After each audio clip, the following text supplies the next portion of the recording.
Kevin Jackson Radio Show. So guys, tell me why you came out here today.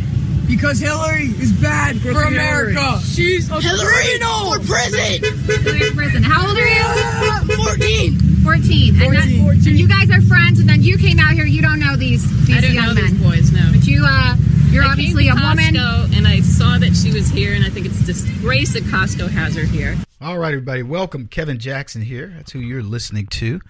And it is a disgrace that Costco would have crooked Hillary Clinton. She was hawking her book in the milk aisle. That's funny. On so many levels.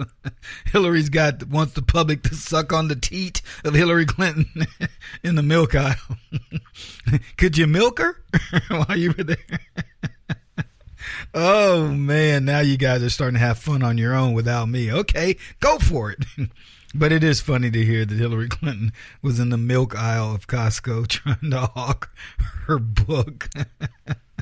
Laura Loomer is the one who clipped that video. She's in Brookfield, and I think that's up in Connecticut. And serial whiner Hillary Clinton was there to sign 1,000 copies of her memoir, What Happened. And by the way, don't think they sold 1,000 copies. In these book signings, a lot of it's contrived. And I'm going to go into radio just so you guys have an idea of what radio is and how what we try not to do. So I'll give you let me use radio, but let me finish this thought. So it's contrived. Hillary has somebody buy 1,000 books. She signs them. She gets people lined up, give these books away. Don't misunderstand me. Some people buy them. There are a few people out there that do want to buy them, but Hillary Clinton's not popular. They want you to think she is. They have to make you believe that she's bigger than life, that in her loss, she's still relevant. That's why Hillary's running around going, well, I won the popular vote, and I was never worried about this, going to prison. They're lying about me, this, that, and the other. And I am relevant. People want me around. That is all that she has left. I mean, these people should be in prison for what the Clinton Foundation alone did. Forget Hillary's record in getting people killed and then killing people. I'm talking about just with the Clinton Foundation. If you were not a Clinton and somebody looked at that foundation, there's no question in my mind. They would accuse you of being a Bernie Madoff. Bernie Madoff, let me tell you what Bernie did. Bernie Madoff took people's money. He leveraged it by making some winners while making a lot of losers. And he lived a lavish life on the part that he took. That's what the Clintons did. The only difference is the people who gave money to the Clinton Foundation expected their favors back with the win, with Hillary Clinton to win. That's why the Clinton Foundation, it will suck wind from now on. We should pull the numbers and see what's going on there. But the numbers have to be extraordinarily low in comparison to before. And they're holding on to it. This thing about Hillary is less about her political career than for the livelihood of the Clintons. This running around still whining about, well, Bernie Sanders is the reason now. No, it was the FBI and Comey. No, it's misogyny and the hatred of women. And, no, it was that, Barack Obama couldn't pull me through, whatever. The litany of excuses is crazy. I've seen lists. I can't even keep up anymore with why Hillary lost. All I know is it wasn't her fault. And you probably realize that too. So, long story short, she's out there running around and they fake it. So let me talk about radio for just a little bit. So I am a syndicated radio host. Then what that means is I'm in multiple markets. Now, I could be in 2 markets and I can call myself a syndicated radio host. By the way, this is the same with books. I'm like Donald Trump right now, exposing the ruse. So I'm an Amazon best-selling author. I've never made New York Times best-selling lists because you have to sell a lot more books to make the New York Times.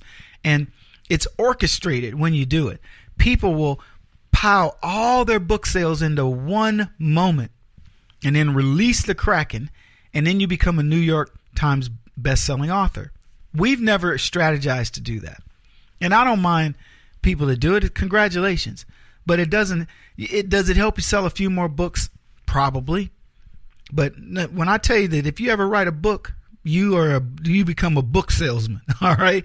Unless you're Denzel, somebody big, and the book's just going to pop off the shelf. Or you got this salacious story like WikiLeaks or this Snowden, somebody like that, right? You can sell a ton of books if you write a book at that point. You've left the Trump administration. You can write a book. People buy the book. But it's still, you become a book salesman. It's hype. So all I'm getting at is all these things are hype. Radio, two locations, 2 terrestrial stations, you're syndicated. Now you could say regionally syndicated, but if one is in Oregon, for example, I have a station in Oregon. What's up, y'all? KYKN. Then I have a station in Florida, WGUO, WLSS. I'm across the country. I could theoretically say I'm a nationally syndicated radio show. Now, I am to a degree because I have multiple stations. I have more than 2, less than 100, whatever. But I have quite a few stations. But people take Kevin's a nationally syndicated radio host. I chuckle at that because I think to myself, I'm a radio show host. Where I'm located, does it really matter anymore? Now we've got the internet. But the left, they would tell you, nationally syndicated radio host Kevin Jackson. Best-selling author. Yes, I was an Amazon best-selling author because over a period of a month, we really focused on selling books and we stayed in the top, 2% of book sales in my category. And Amazon says, you're an Amazon bestseller. But is my book jumping off the shelves on Amazon today? No. You got to go sell books, right? Hillary Clinton, they'll tell you she's a best-selling author. It's all about building the resume. Look, I'm an author. I wrote books. I'm proud of those books. I'm glad. If you read them, congratulations. You'll get a lot of laughs. You'll use information against leftists until the day is long. But I'm not going to overdo it. I'm not Shakespeare. I'm not even Stephen King. I'm a good author who will make you laugh if you want to have a laugh at politics. And I appreciate that. But I'm not going to. And do we tout it? Sure we do. I am an Amazon best-selling author. I'm a fellow at the Dole Institute. I'm this, I'm that. But at the end of the day, you got to go out and sell books. And you got to hope that what you wrote is meaningful. Hillary Clinton left so much junk out of her books. Hillary, tell us where the bones are buried. This is the reason why I lost. What happened? She doesn't go into detail about what's her fault. We got a ton to talk about. I got to take a short break. This is the Kevin Jackson Radio Show. Do you owe back taxes to the IRS or state? The secret to avoiding the IRS nightmare is to seek professional representation.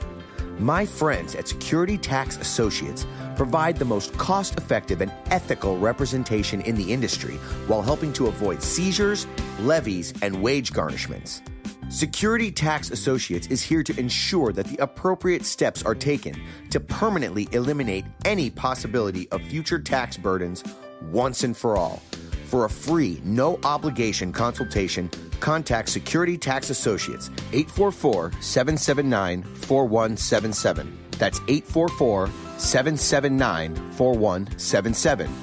844-779-4177. Or visit them at securitytaxassociates.com.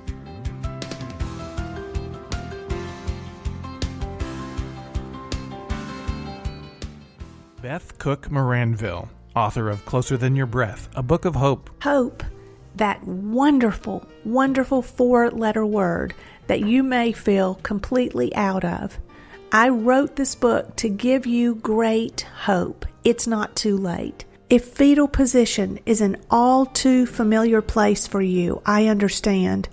If the next 60 seconds are too long, this book is for you. Wherever you are right now, whether you're dealing with divorce or death or sickness, take hope. You are going to make it through this pain.